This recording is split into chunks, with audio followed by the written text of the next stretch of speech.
Peyğəmbər salavatullah deyir ki, mən Cəbrail əleyhissalamdan alacam o həm bayrağın, çağıracam ya Əli, İs'ad, Əli, qalx, İs'ad, qalx. Əli qalxacaq, o məqamül məhmuddəki axırıncı pillədəyəm, məndən bir pillə aşağı oturacaq və mən həm bayrağını ona verəcəm.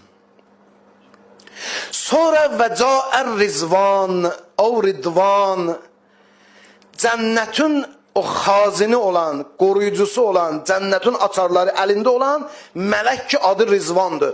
O gələcək. Fəyu'tini məfatihəl cinan, cənnətin açarlarını verəcək mənə. Peyğəmbər salavatda deyir ki, alacam onu, verəcəm Həzrəti Əliyə. Ondan sonra Malik gələcək. Malik kimdir? Cəhənnəmin xazini. O gələcək, cəhənnəmin açarlarını verəcək mənə, verəcəm Həzrəti Əliyə.